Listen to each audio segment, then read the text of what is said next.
Welcome to the Eyes on Ocean podcast. The podcast was created for marine mammals observers to share the incredible experience with whales and dolphins. My name is Claudia Erber, your host, and I invite you to embark and tune in to sea lovers' inspiring stories. Welcome to today's very special episode. Not only do we have a very special guest, but it's also a day of celebrating because it's her birthday. So I had the incredible fortune to working alongside with her and even sharing a cabin on my last job. And today we honor her birthday, and she will be gifting us with valuable, inspiring experience that she learned from her time at sea. So let's follow her passion for marine life. Let's come together to celebrate her life and be inspired by the amazing Monica. Welcome. Thank you. Thanks so much. So let's start from the beginning. Tell us about how you well, let's first start where are you now and what are you doing at the moment? Well, I'm currently on a project, so I'm offshore on a ship, and I'm recording this podcast from the cabin that we've shared. Wow, that's cool. Yeah. Yeah, and you remember we were like 2 weeks together at sea, and we were so focusing our all stuff we have to do that we every day we say, okay, tomorrow we do the interview. Okay, tomorrow we do the interview, and then have a full day of work, and then we were focusing in our things, and so finally we are doing this interview online. We didn't get to do it offshore together, but it will be fun anyway. So tell us a little bit about your early days as a marine mammal observer and how your career grew over the time. Well, in my early days, starting out as an MMO, I think the main thing that was different was I worked for a single company. I was hired by one consulting company, and I would only take rotations with them. And then as my career progressed, I was offered work from other consulting companies, and I had been trained by them for PAM as well, for passive acoustic monitoring.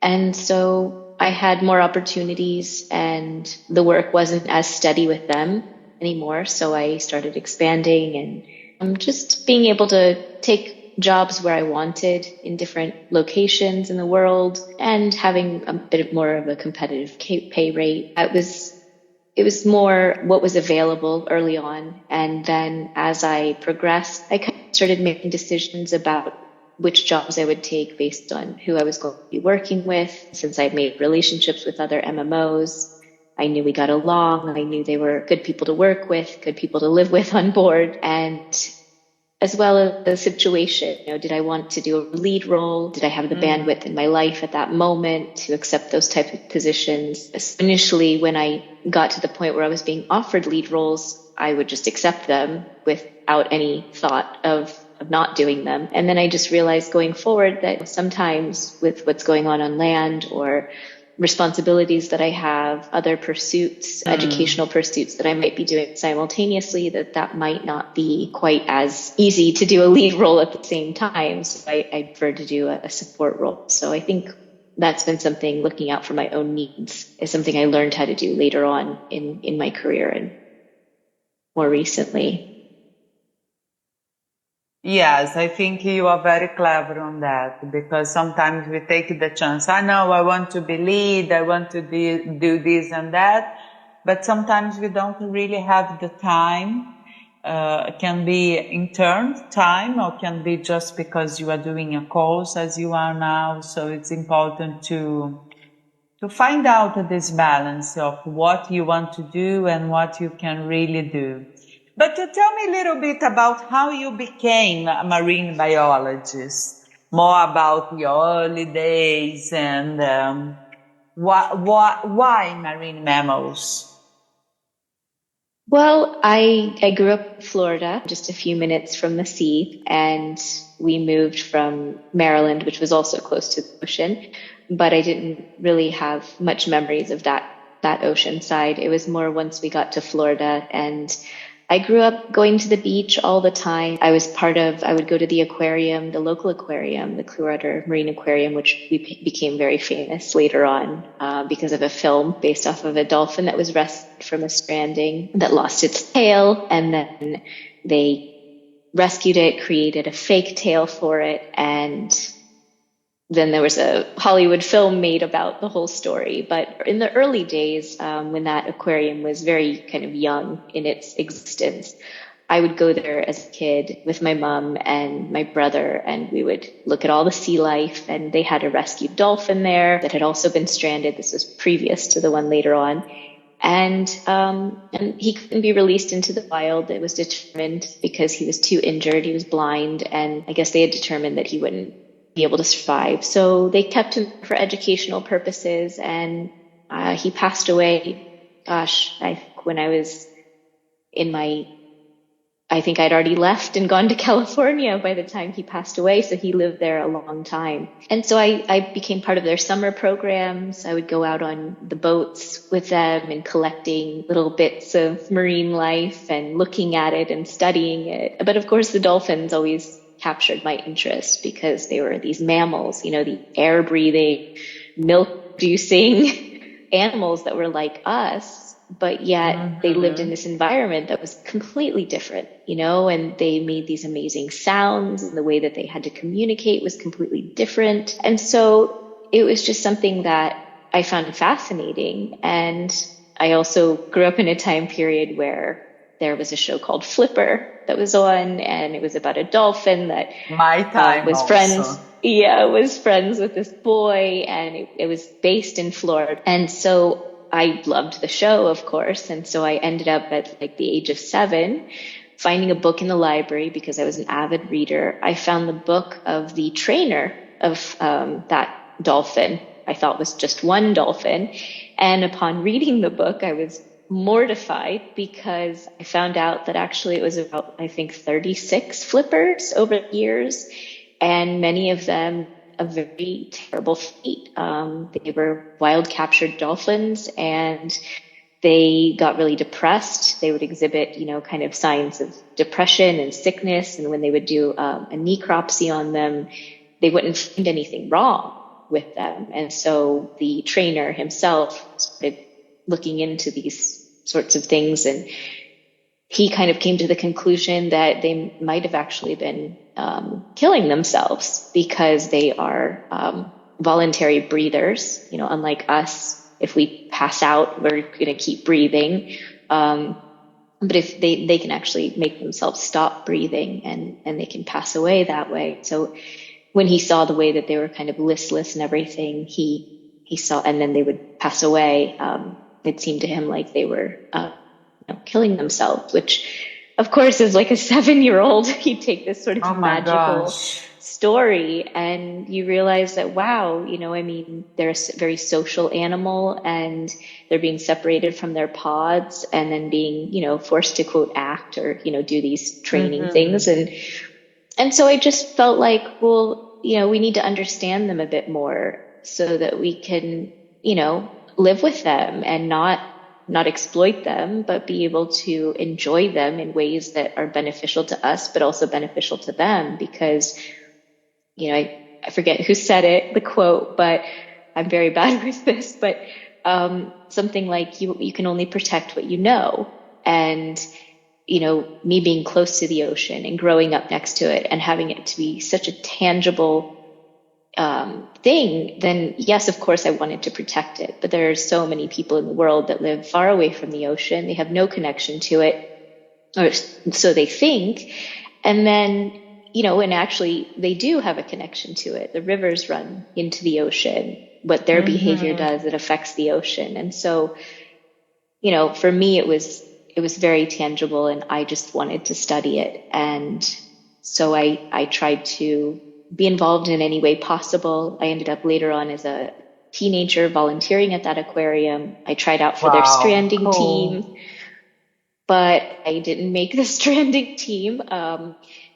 You had to do a test in a pool where you had to carry some weight while you're floating in the pool or swimming in place. And I guess at that time I wasn't strong enough, so I Hmm. gave up continuing to try out for it. I look back and wish I hadn't. I think that would have been a really interesting experience. But at that time, I kind of evolved, and although I had a passion for the sea, I suddenly had a conversation right before leaving my high school with a really close friend of mine. We went out to dinner, and she said, "What do you want to do with the rest of your life?" And I just said, "I think I want to be a veterinarian."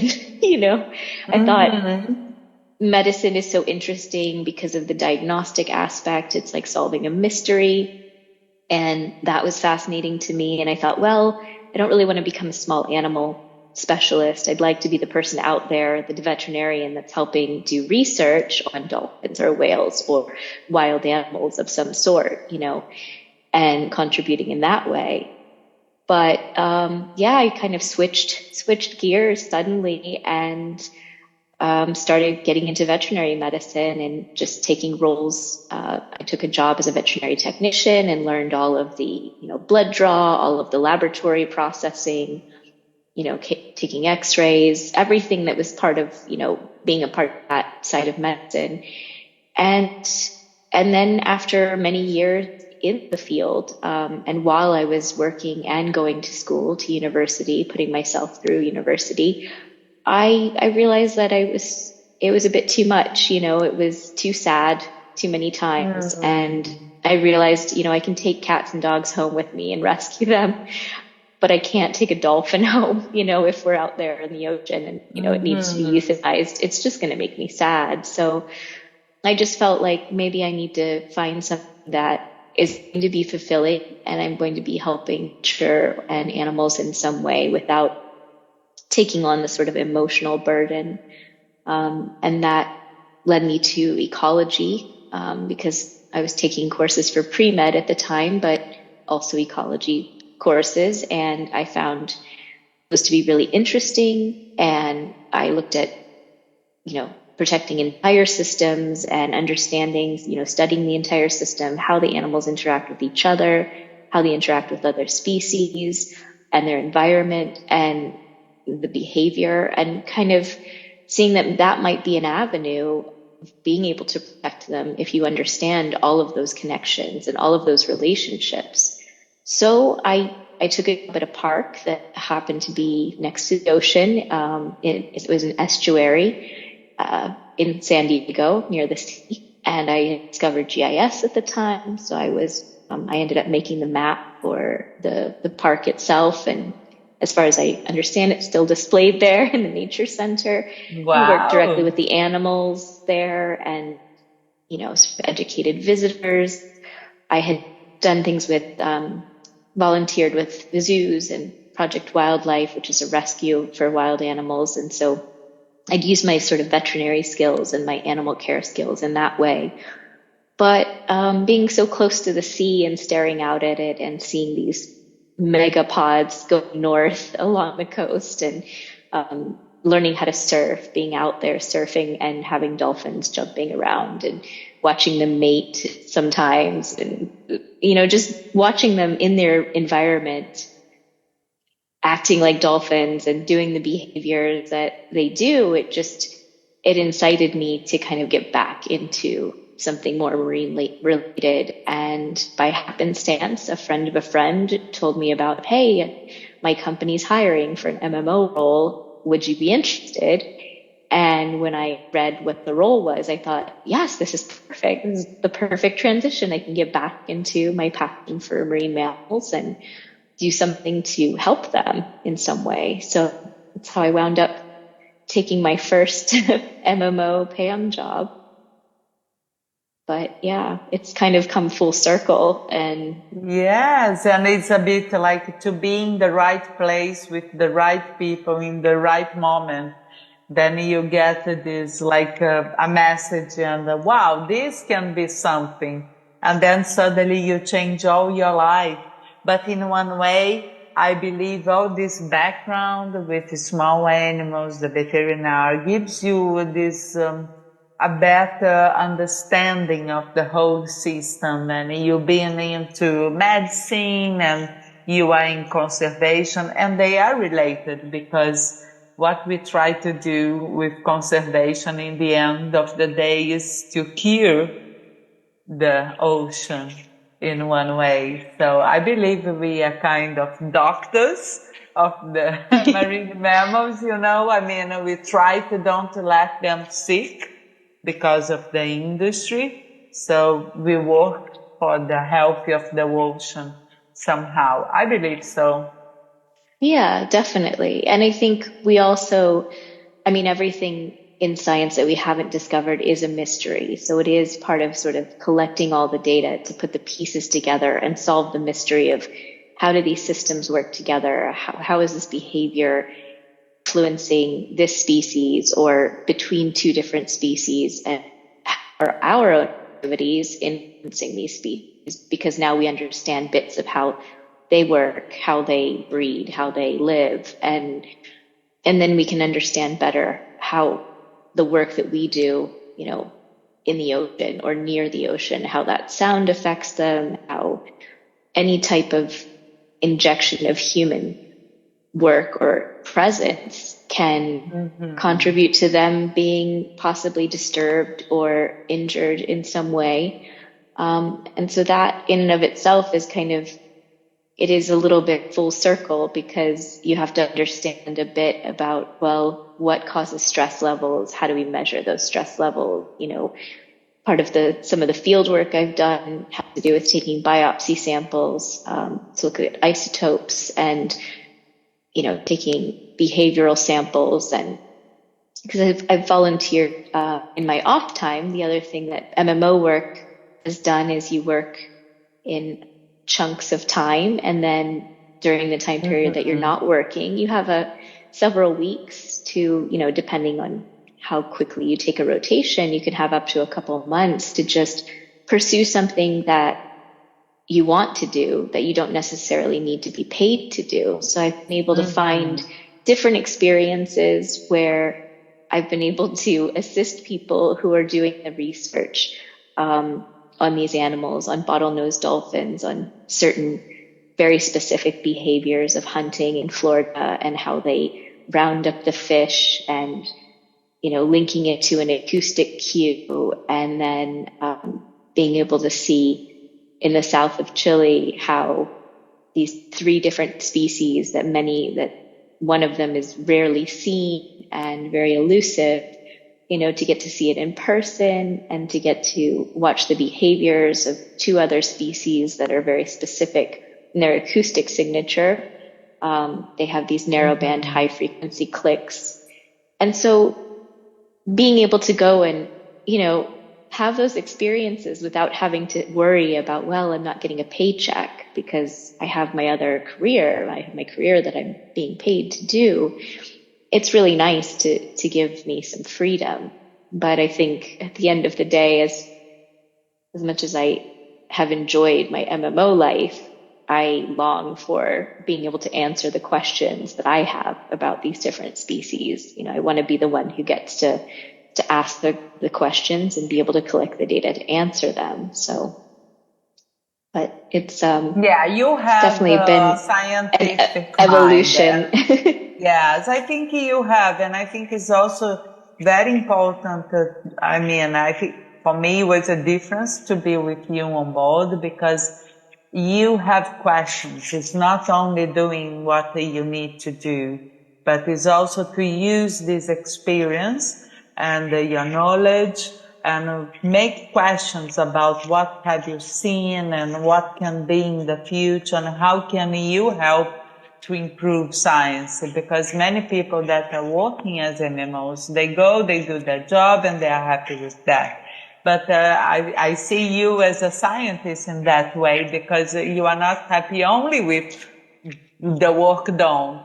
And you do very well your work. I totally trust you when we were working together, 100%, because you show secure, with your knowledge, but it's also like that. You want to go beyond. And I think this is a scientific mind. And I think you said something very nice and very important for the people who are starting the career. And I have said that for two girls that I have a meeting this week about how to become MMO and what to do and how to do. But I agree with you. If you get jobs often and you know you will get your paycheck, you will be able to finance your life. You also, I think it's also important to do courses or to be volunteer, to get involved in other kind of projects that will just open your mind about being a marine mammal observer, a marine mammal scientist or just a technician, but all this experience, they add information to your mind. And then when you go back to sea, you are full of ideas. And I think it also makes easier the time on board. It's not just doing the job every day because we know some projects have a lot of strong routine. Some jobs are like what we have done now. We don't have routine really, but it's important to have other kind of interest. So tell me a little bit about the jobs that you have done.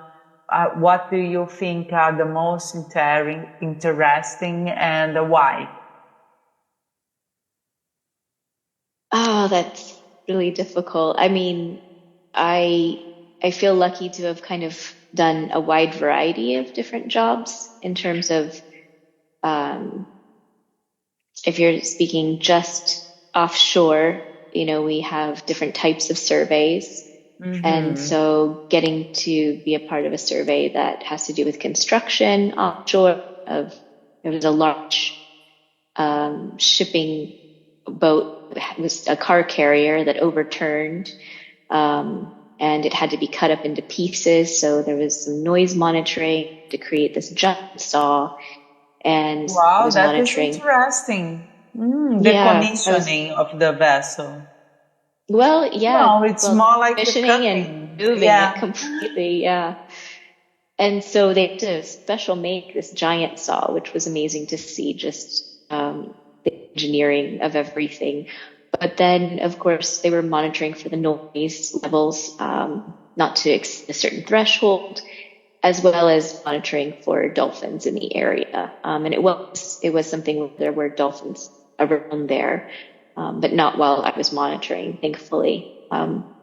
I think they probably scurried away from the sound once the construction really got underway. But yeah, that was really interesting. And being land based was very helpful for me because I enjoyed that a lot. I love being Mhm. offshore too and being surrounded by the ocean. There's nothing like a sunrise at sea, the colors and just looking all around you 360 degrees and not being able to see a bit of land. It's something that's very calming to me, and I think it's really Yeah. nice.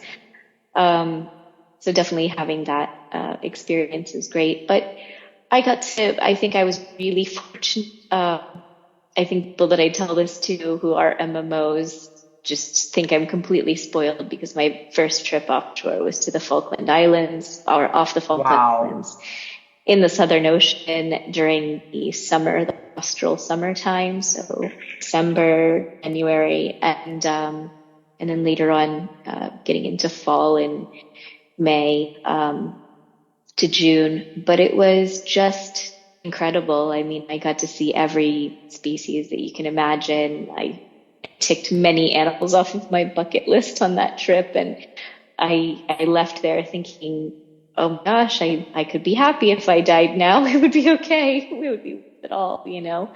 So that was a Mhm. really incredible trip and an experience that, I'll never forget. Just being able to see these amazing animals from a blue whale to these hourglass dolphins, which are these cool black and white, fast swimming, Oh, beautiful they're dolphins. beautiful. Yeah, Mm. they're gorgeous. And just to see them every day, it was just like we had a parade of whales all around and dolphins all around, and trying to keep up with the recording of everything was what was difficult, because you have to watch, well, which direction are they going? And now we've got another one, a different species that's come in review. And so we still have to keep track of where the other one's gone and what it's doing. But now we have a new one to keep track of, and you're kind of a bit overwhelmed, but it was amazing. So that was magical. The other MMO and I joked before the last day, because we were out to sea for 10 weeks, and we said, well, the only thing we haven't seen is we just see a breaching whale. And we joked about it, thinking like, well, we've got like 3 days left or something. And sure enough, the next day we had a breaching minke that breached like Oh, two, they're 3 times. amazing. And so that was just amazing. We pinched ourselves. It was as if we had ordered it up, and the sea had given us a gift. But yeah, it's been an amazing journey, and it filled with amazing experiences. Getting to And see if you harbor needed to porpoises and choose between MMO and PAN, or you like the same? How you um, feel about? I think nowadays I prefer Pam, because I'm so interested in the acoustic aspect, and I find Mm-hmm. their communication fascinating, and how little we understand, how much we need to learn. Um, there's nothing like seeing the animals themselves, in the water and swimming around or jumping out of the water, or slapping their pectoral fins, like a big humpback slapping its pectoral fin. I mean, there's nothing that can really kind of top that in many ways. But Yeah. getting a really cool PAM detection is also amazing, especially when it seems like the dolphins are following the hydrophone, and you keep getting Yes. clicks, like they're kind of curious and investigating, what's this thing in the water, floating Mm-hmm. around. So This is one of the just different reasons I aspects. love my research, because I can see them and I can record. It's different when we are at the vessel, that we need to be inside the vessel and looking just to the screen all the time. But I also Yeah. like to focus on the software and try to learn as much as possible, try to listen something with the Vanguard. Yeah, I like both. When I am too much doing just MMO, I miss the PAM. And when I'm just doing the PAM, I miss the MMO. So it's something like I try to Right. take a job as PAM, take a job as MMO. I like Yeah. both. Yeah, exactly. I think I'm similar. I think I get a bit tired of just staring at a screen, and, I mean, it's magical to hear them, but yeah, just having both, the best of both worlds is really, really where my Yeah. happy place is. And if you think about all this, your experience, what motivates you most? To be MMO or to be a marine biologist? Um, I think more recently, I mean, I was very motivated to be an MMO, just because of the way that you can sort of directly impact and protect, maybe certain individuals from having the harm of the sound that would be, the sound exposure.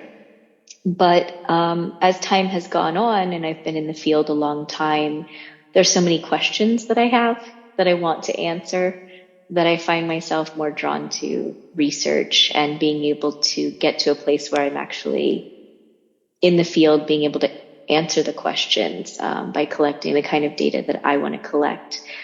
But being able to have the experience of working for industry or working with industry in a mitigation role, where I understand what they are trying to do. Humans need to progress, and we have development that has to happen. But at the same time, we can either do it in conjunction with nature, or we Mhm. can do it just thinking of ourselves in the short term, and forget that we rely so closely on nature in the long term. Um, that if we lose that, we will end up harming ourselves. So in a sort of selfish way, it behooves us to focus on how can we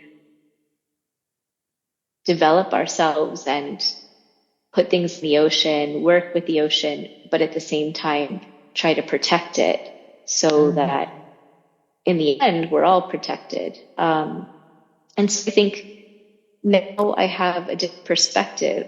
I'm able to see, what do we need to understand? What does industry need to understand? What do regulatory agencies need to understand about these individual species and different populations, to understand how better to protect them and how better to make the time that we spend offshore? If you're constantly being shut down for whales because it happens to be their breeding season in that area, well, then that costs industry money.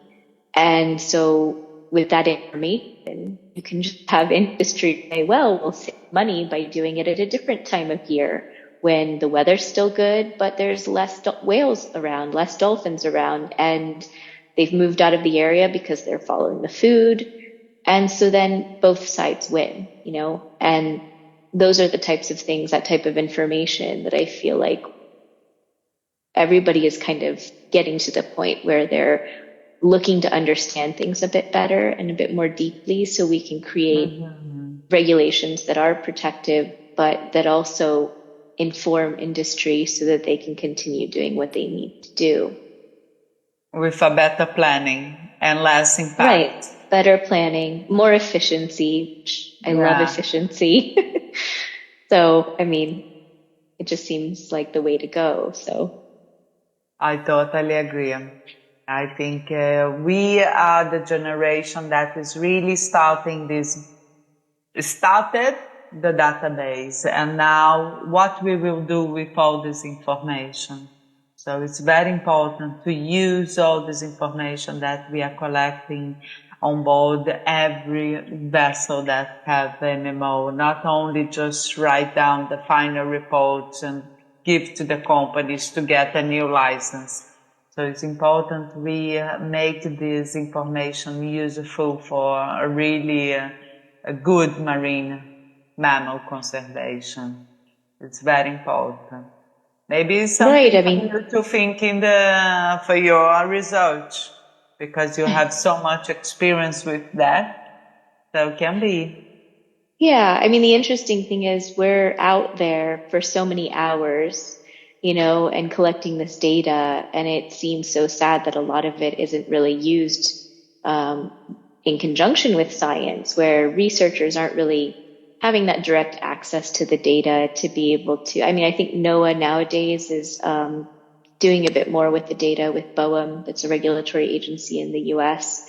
I think I've seen positions where they've hired for that type of marine mammal analysis. And I think it's based off of the new renewable energy projects as well as seismic projects. And so they might actually be starting to analyze it a bit more. But we have this opportunistic data that's out there, and it may not be perfect. It may not be a scientific experiment or collected in the way that we can. Yeah. But it's certainly a baseline, or it certainly provides some sort of information that can contribute to some further research in the future. I totally agree. I think because if you realize how much we are in the ocean with shipping and all of our industry and all the noise that's being made, the only opportunity that we have had to see what life is like for these animals without us and without that impact is, when we had some sort of tragedies like 9/11 or during COVID, when shipping decreased and when flights were canceled flying off the northeast coast of the US. You had scientists that had been studying the population of the highly endangered North Atlantic right whales, and they took that opportunity to go out there and take some biopsy samples, and they found that the stress levels of this population, some of the individuals, was the cortisol levels were decreased during this time period.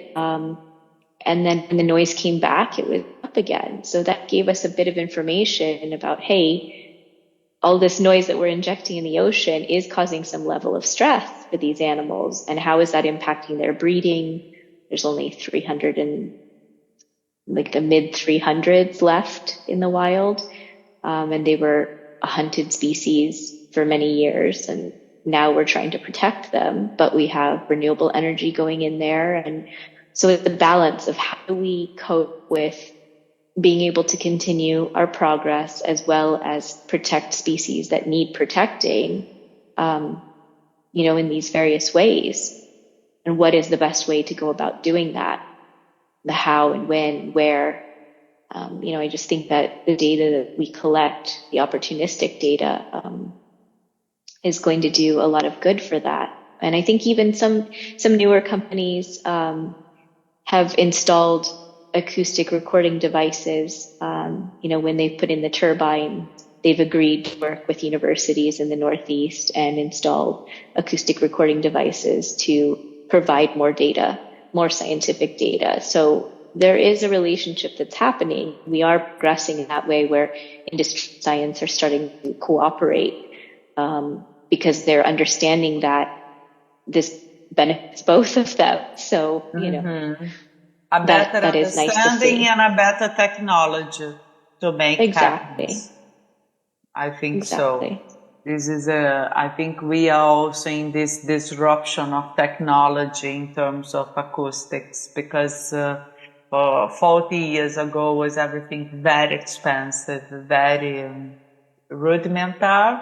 And nowadays we have the high technology, it's cheaper, it's easier, and all the softwares are helping us to make things more practical and give a better answer for the industry. So I also have this feeling that it's a better understanding of the need of conserve the marine environment and also a better understanding of how we can use these tools to do that conservation. I mean, I think the first acoustic recording of whale was actually through the naval recording system looking out for submarines, and they happened to pick up whales. And so the guys who are monitoring for the submarines, they went ahead and notified the scientists because they said, hey, we've got some whale recordings. Would you like them? So let's keep this fascination conversation going. And could you please share with us one of your most challenging and exciting experience? Can be offshore or with animals. Well, I think probably there's two experiences that were exciting in different ways. I think when I kind of talked about being in the Falklands and experiencing all of those animals, and one day we had a blue whale, which at the time we've been seeing fin whales and sei whales all the time, every day, all over the place. And so when I had never seen a blue whale in real life in the wild, and so when I saw this giant whale kind of swimming really quickly towards the boat, I'm actually on deck with another MMO, a much more experienced MMO, and we both said, "Whoa, what was that?" And it disappeared. It surfaced once, but it was obviously traveling really quickly. And the next time it surfaced, it was really far away. So we only got one glimpse at it, and it was in the early morning light in the Falklands. So it's at 4:30 in the morning. It's already light out. And so we couldn't really see the coloration that well. We were both kind of overwhelmed by the size of it. And we were on a very large vessel at the time. But just because I'd been seeing these other animals all the time, it was really obvious that this was something different. But I wasn't sure enough of myself at the time to really say this was definitely a blue whale. So I said, on paperwork. It's kind of a responsibility to say Right. It's a blue whale. Everybody wants to see a blue whale, of course. Exactly. And so I put probable blue whale. And it wasn't until we had we had to travel back through England, and we asked to stay, for a few extra days to have the company make our ticket back home later. So we were both standing. We went to the Natural History Museum in London, which is one of my favorite. And we were standing below the blue whale, the not skeleton, but the sort of fake blue whale that they have hanging from the ceiling. And we both looked at each other and we said, that was definitely a blue whale. We just knew that we had definitely seen a blue whale that day. So that was extremely exciting in the moment. And then later on to realize, yes, it was definitely a blue whale. I definitely got to witness that. And I think another time that was exciting, but in a sort of harder way of being exciting, was I was doing some work on, well, it was a survey, and they were looking for whales actually, because they were trying to test a new device that would listen for the whales, and it was a specialized glider. And so the boat had stopped because we were surrounded that morning by sei whales and fin whales and humpbacks. Wow. And North Atlantic right whales that were surfacing all around us. So the boat was just completely off, and we were floating, and everybody was out taking photos and recording all of the behavior, and they were obviously all eating something. And we happened to see a North Atlantic right whale that kept being at the surface, going around at the surface, Oh my had lots of God. opportunity to take photos. And of course, because there's so few of them, it's kind of magical to get to see them in real life. And I thought I had seen a calf next to the whale, but it was a very foggy day in the Northeast Atlantic off of Massachusetts. So sometimes you can't really tell, So we were looking at the photos.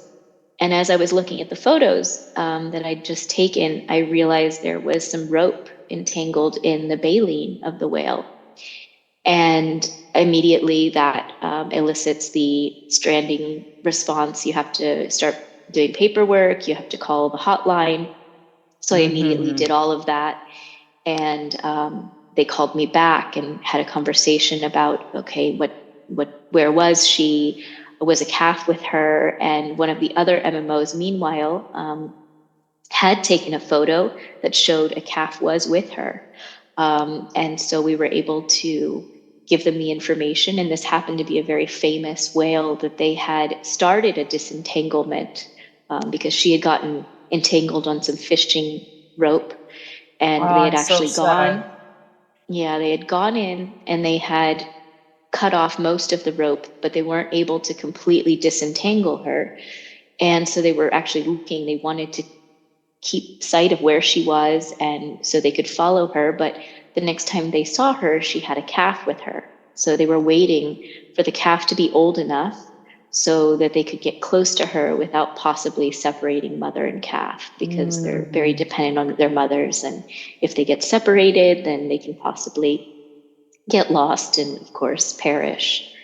So it was exciting to be able to be part of something that was so immediate of a response. We heard the plane that they send to look for the whales, like just a few hours later, we heard it Oh. and saw it flying over. And it happened to be this famous whale called Snowball, or sorry, not Snowball, Snow Cone.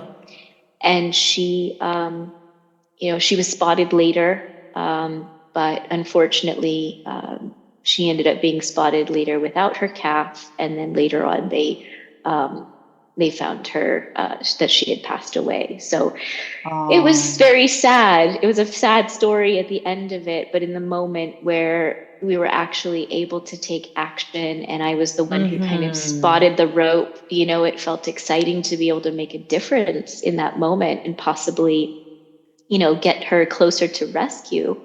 So that was exciting, although it was sad. It was a mixture of emotions, feeling like, oh, I can do something to help this animal, but feeling so It's sad very that hard you to have to help do them. it. Yeah. Right. So, yeah, I mean, I think those two are probably the sort of standout experiences. Yes, it's And amazing experience. mhm. And I think challenge wise, at different times in my career, I've had different types of challenges. I mean, I think to work offshore, you have to be a certain type of person. You have to understand what you're getting yourself into. You're going to be living on a ship with the people you work with. You don't get to go home from the office. Your home is the office. Mm-hmm. Um, and so just the interpersonal skills of learning how to deal with people who are more difficult to work with sometimes, whether it's on your own team or whether it's part of other teams on board. I mean, at the end of the day, we are all, trying to work toward a common goal, getting this work done and not harming the animals meanwhile. And so I've had moments where it's been more difficult. And sometimes on the Norwegian ships, the Norwegians have made comments about how I eat whales, Oh, which oh my gosh. never really bothered me. I mean, because I just kind of thought, well, yeah, all right. I kind of just not laughed it off. I mean, I don't eat meat for the most part at all, but I just thought, well, that's what they do. That's part of their culture. And it wasn't until I was part of, well, I got to observe a minke whale necropsy, and the veterinarian that was there, of course, I'd had the experience in veterinary medicine. And so I was in to see all of the organs, and I was looking, oh, there's the liver. And I could point out, I was like, Uh-huh. oh, there's the kidneys, and it was so cool to be able to see it in person. But I saw all of the parasites that were in them. And I said to the veterinarian, oh, is this parasite load the reason that the whale died? And he said, oh no, this is a normal parasite load for these whales. Oh my So gosh.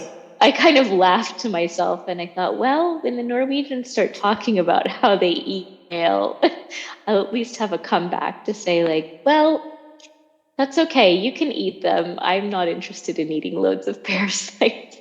Yes, to take a picture and say, "Yeah, this is what are you eating." So enjoy it. Yeah. Have fun with your worms. Yeah. Yes. Yeah. And do you have any situation that you felt a bit it's more difficult to be a woman offshore, to be a minority offshore? Because we know, unfortunately, we still very few when we are working on board the vessels. Yeah, I mean, there's been many times where I've been the only female on board. And generally, it's not something that bothers me. I mean, I'm very comfortable around men. I've had lots of male friends. I grew up with a brother. I was always seen as like Hmm. one of the guys, I think, in those friend groups. And so that type of relationship is very comfortable for me generally. And for the most part, I haven't experienced anything that would make me feel in danger or uncomfortable. But early on just my second rotation, I got on a ship, and I wasn't very experienced at the time, so I didn't know what ships were like, what the environment was like.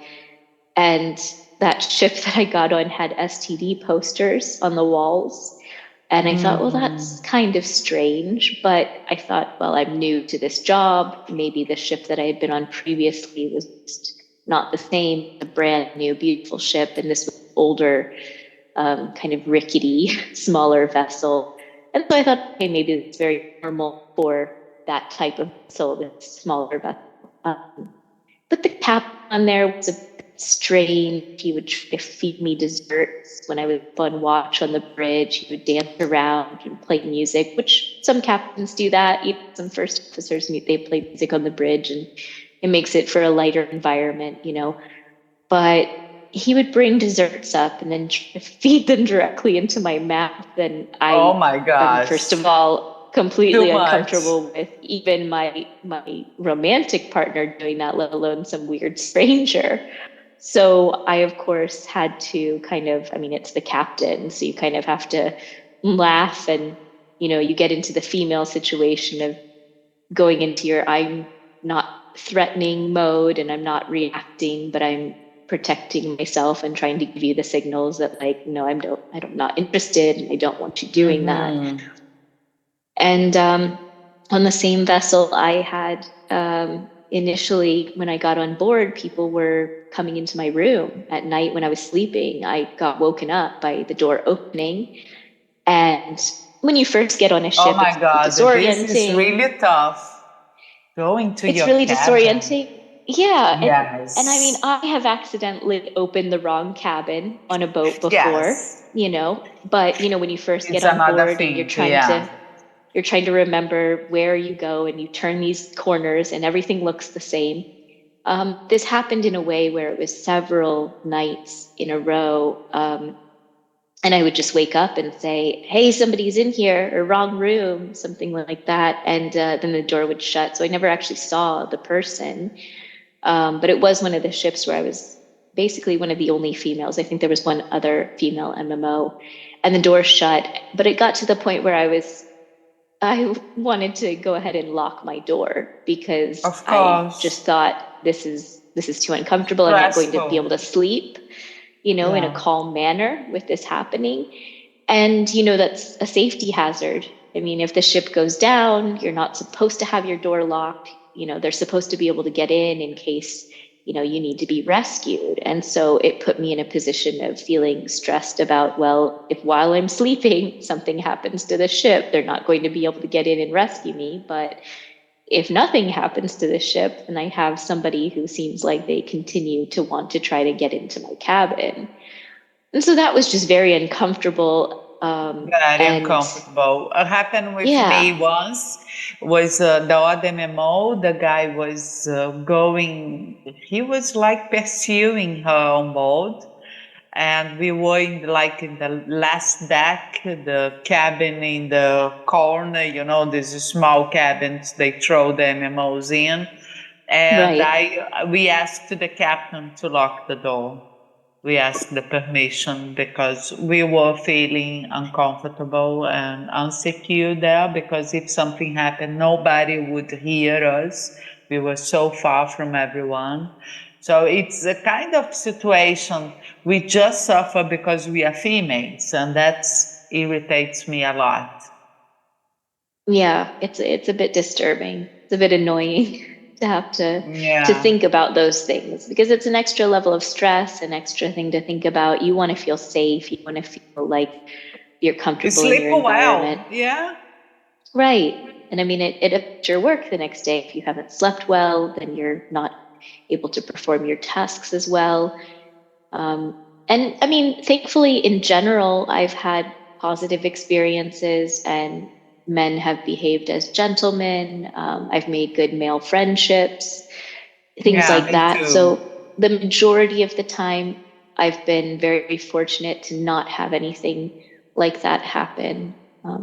But I was on another vessel where the first officer we had a rapport, and he had been showing me photos of his young daughters and talking about his wife, and we had a good relationship, what I thought a good professional relationship. And you ask about each other's personal life, or you understand more about another person. And so I thought it was pretty clear that there was no romantic interest there, but he made some inappropriate comments, and kind of tried to be squirrely about them after the fact. They were testing Mhm. the life jackets, blowing them all up, and he came up to me and said, do you want to blow the captain?" you know Ah, disgusting. So ridiculous comment. For And, what? it's the type of thing where at that moment I was just in shock, thinking this person who felt comfortable with and I trusted would say something so crass and inappropriate to me and disrespectful, because it Yes. felt very disrespectful.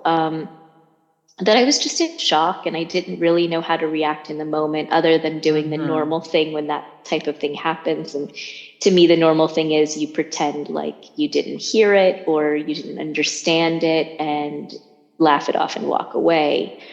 But then he made another comment about the medic that was coming on board. I think maybe at some point he had overheard me and one of the other MMOs having a conversation about doing yoga, although I've never done yoga on a boat in front of other people, maybe in my cabin. Yeah, me But too. Very careful after, with my exercises. exactly, I mean, just being aware of your surroundings Hmm. and who is around, not kind of purposefully flaunting our feminine physique or whatever. And so he said, "Oh, you'll like to get into positions with this new medic. He does yoga too, you know." And it was more the way he said the comments, you know, and it was now he was saying other things other than just the one comment about do you want to blow the captain. And so I took him outside onto the bridge wing and I said, "Look, um, that's completely inappropriate what you've said to me, and I am going to report you. This is a warning. I'm going to give you an opportunity to apologize and to realize what you've said is not okay, disrespectful, and inappropriate. And if you ever say anything like that to me or anyone else," I was thinking of the other MMO on board, I will report you and you will be fired because that is not going to be tolerated by this company or by any of the Hmm. companies that I've worked for. It just wouldn't be. So maybe I should have just gone ahead and reported him, and that's something I look back on and Yeah, think, I think well, you maybe did that was a, correct. but I felt like, I mean, the look in his eyes when I said it to him, I think I scared him enough, hopefully, to correct the Hmm. behavior that he wouldn't feel comfortable doing something like that again. Yeah. But yeah, I mean, Or we'll think those types of twice before do situations, it. Yeah. exactly. I mean, those types of things can be challenging, aside from just living on board with other people and, not really having your own space or your own time alone, um, in general. So Yeah, those are but I some think it's very challenging moments. important to share this kind of story and show a good attitude, how you can reply, how you can answer this kind of comments and this kind of inappropriate jokes that men used to Right. do with women. We can be very professional, give an advice, give a chance to the person improve, and if it's not, you make your part. Then it's his problem, report, and he will get what he deserves. I also have been in situations that I say, look, I don't like that. I don't want to continue like this. If you continue behaving like that, I will report you. And then things improve. So I think it's also part of be a good professional, be ethical. You give a chance. Of course, if it's nothing really, really serious, we are talking about inappropriate comments or behaviors. But when things go to another level, then of course you just need to report and take action. Right. But Exactly. we And are I think lucky that's that it something. never happened with us. We managed to control the situation before things escalate for a war situation. Right, exactly. And I mean, I think of myself at that time, I was younger, I was less experienced, and there's a level of not knowing where your place is, not knowing where you draw the line or what you're supposed to do. And I think that's why it's an important conversation to have amongst women who work in this environment, because inevitably there's going to be, there's always a bad apple in the bunch. And I mean, sure, the, Mm-hmm. 99% of my situations have all been very positive, have been fine, and people have acted as complete gentlemen and professional and not had to deal with anything like that. But the few instances where it has happened, to be able to give other women the understanding that, look, you can stand up for yourself, you can say things and you can bring it up. If you're uncomfortable with something that somebody is saying to you, then don't keep quiet about it. I mean, you don't have to go run and necessarily directly report them, but it depends on the situation. If it is Mm-hmm. something that is violent or does cross certain Physical, lines, yeah. yeah, then directly report the person and get them out of an environment where they could victimize somebody else. But if it is this sort of gray area of people pretending to joke around, to have the confidence to be able to speak up for yourself and to also, let your fellow MMOs know that this is happening is important. So, Yeah, yeah, I mean, totally agree. So let's completely change the subject for something very positive, and I want you to tell me what is your favorite marine mammal and why it makes this species special for you. so favorite marine mammal is a really difficult ask because there are so Yeah. many. But I think sort of the quintessential bottlenose dolphins were always very fascinating to me, and I had real life experience with them in the ocean. Um, just surfing, and they would be there and have these magical things that have happened. But I learned throughout my career that they're actually kind of bullies, and they beat up on Yes. harbor porpoises. And I am a fan of the underdog. And so I really love harbor porpoises. I really love Oh. these little animals that have had to develop their communication techniques to be outside of the hearing range of predators like killer whales, and to kind of be a bit more elusive so that they can protect themselves. And I find them fascinating, as well as completely cute, which Yeah, is they not are. a very scientific approach, but they're adorable. And along with the harbor porpoises, some other species that do the narrowband high frequency clicks are the peel dolphins, and they are native to the coast of Chile and South America, where my father hails from, and is a very beautiful place in the world. And I had an opportunity to go and work with them, to study them, collect some data, and see them in the wild. And it just captivated me as well. So I think those two are kind of magical dolphin species. And with whales, it's hard, but I think humpbacks, from the time I was a little kid, I was very young when I first was pouring through my grandpa's National Geographics that he subscribed to. And I came Yeah, my upon, father also was. You yeah, have the magazines at home every month. Was great. yeah. And my grandpa had the collection from years before I was even born. Ah, And so I would go wow. down to the basement and I would pour through these magazines. I'd open them up if they had something on the cover that I found interesting, and would read the articles, look at the pictures. And one of them with humpback whales on the cover actually had an insert that was a small vinyl recording of the humpback whale song. And I think it's probably Mm. around 7 or 8. And I put it on my record player and played this humpback whale song and just found it to be so magical and beautiful, of course, and I've had the opportunity to see them in the wild, off the coast of Hawaii, off the northeast coast, in the Southern Ocean, off of Scotland. And so the fact that they're kind of all over the place, Yes, I it's was just really going to say interesting. that. What a fantastic opportunities you had to see them in so many places. Yeah, it's been amazing. They are So I think beautiful. I for think whales, they are in the top list of almost everyone. Everyone say another species and the humpback whales.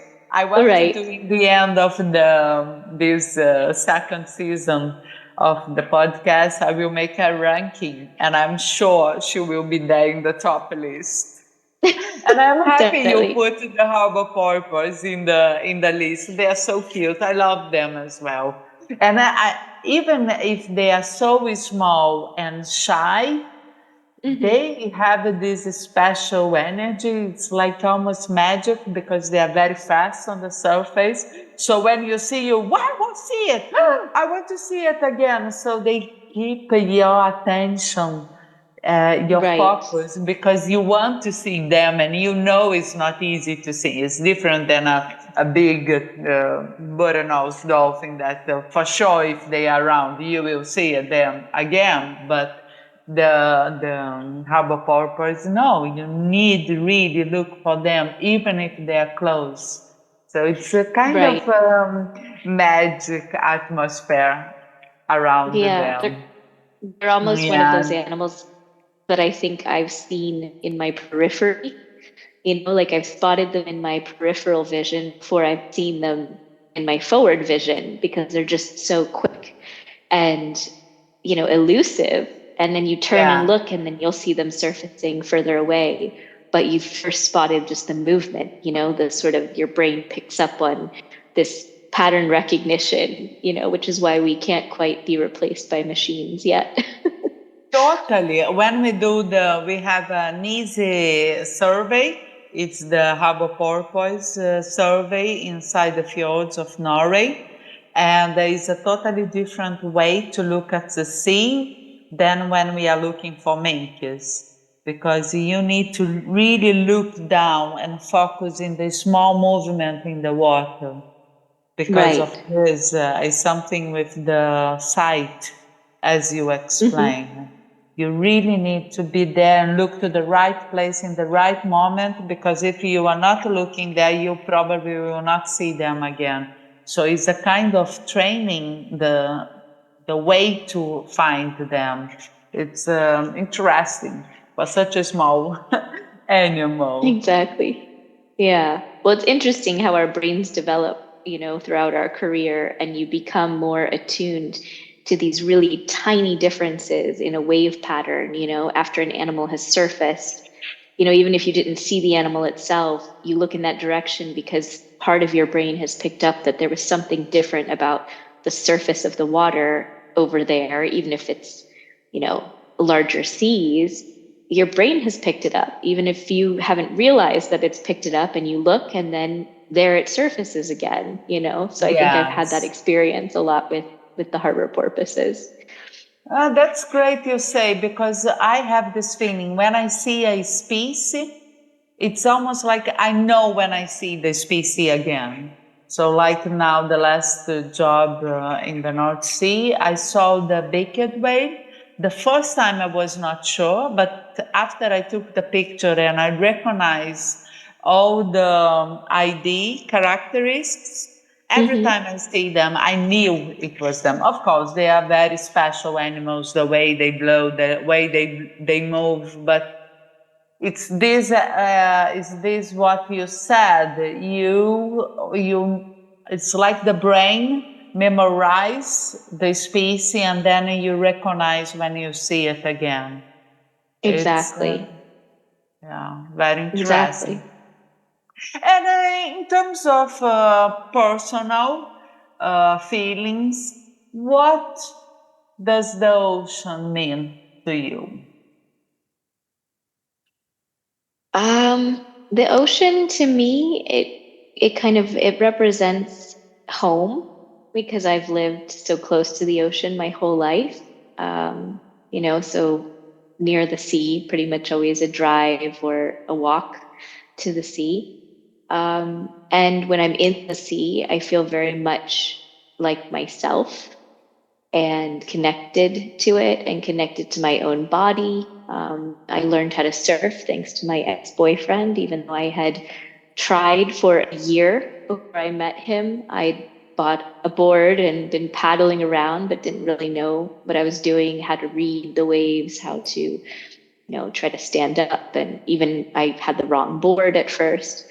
Um, but an experience of learning how to surf just felt so in tune with my body and so at home in my own body. And I think as women, sometimes we feel very disconnected from our bodies because of the way that society kind of makes us feel, or perhaps Mm-hmm. experiences in our youth.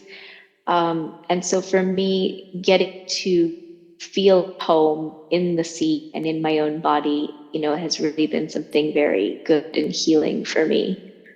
And in another way, it's freedom. It's just this, the open sea is connected to everything. You can leave one shore and reach another one. I mean, obviously not swimming, but you can get on a boat and go anywhere else in the world. And just that knowledge that it's all connected and have this freedom. Um, it feels very open. When you look out to sea, it just feels like all of this expanse and possibility. So I feel very free when I'm in or near the sea, and it also feels like home. So it's almost these two contradictory feelings. But I guess that's good, to have both I of think them in that's one. beautiful. I don't see contradictory. I think it's more like your home can be free, can be your Right. freedom. I like that. Beautiful. So, when I am the sea, I always like to listen music.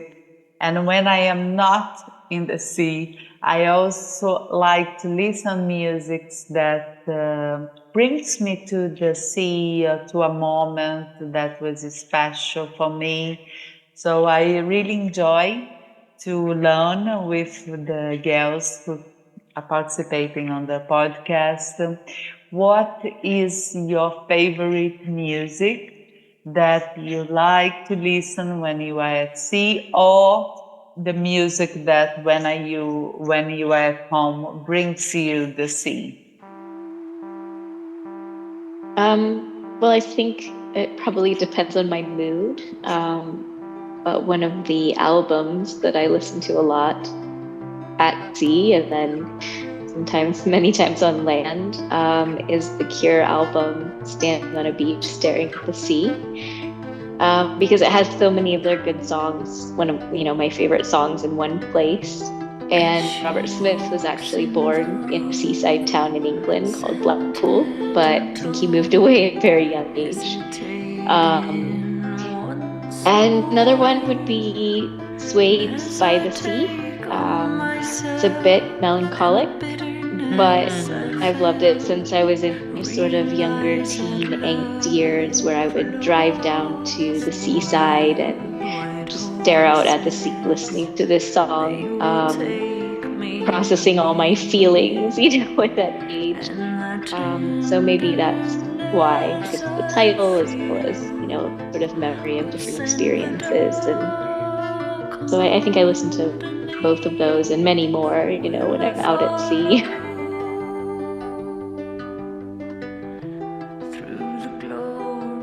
Yes, sure. I have my C playlist, and now I am introducing the interviews and musics that I like because people say have so many ideas of music. So yesterday I was listening The Cure, this album. I was wow, that's so many good music.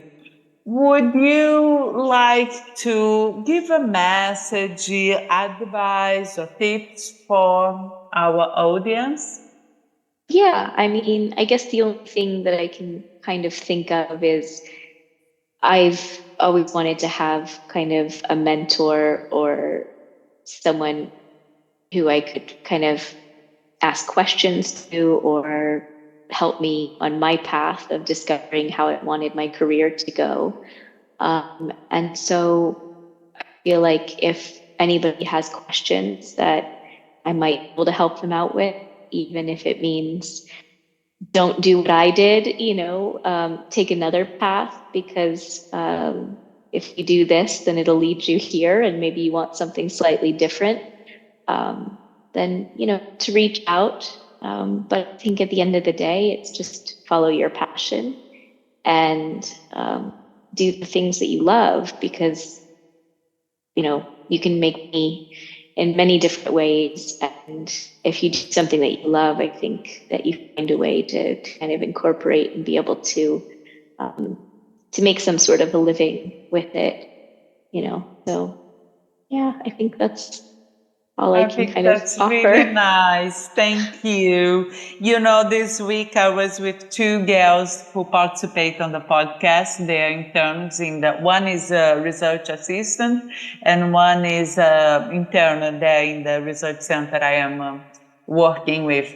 And we have a chat for 1.5 hours almost about how to be MMO, what is to be MMO. And I was like going through the small details and not only the course, the equipment, how to wear, your attitude on board. So I think it's very nice, this project here, where women can hear us with quite a good experience offshore, what it is to be MMO in all senses, because it's part of our passion and how we want to live is a lifestyle. And of course, it's great to be able to see all these fantastic animals, but there are some challenges, but also we can help each other with some problems or challenges that they maybe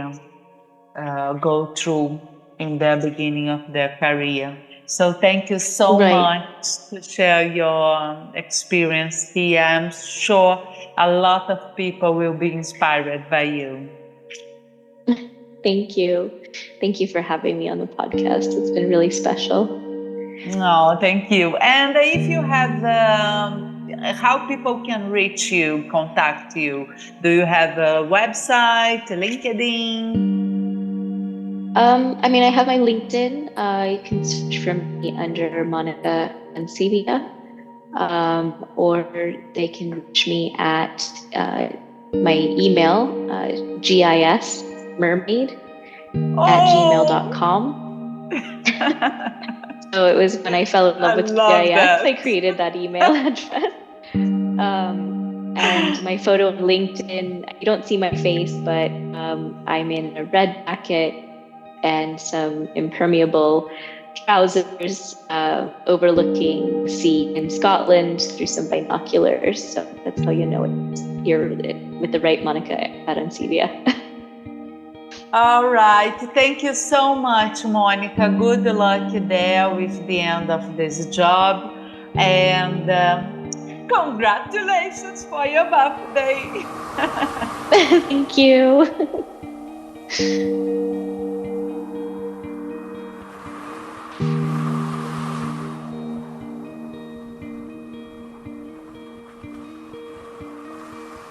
Thank you for navigating this far with us. Keep your eyes on ocean and ears open. Every 24, there is a new episode online.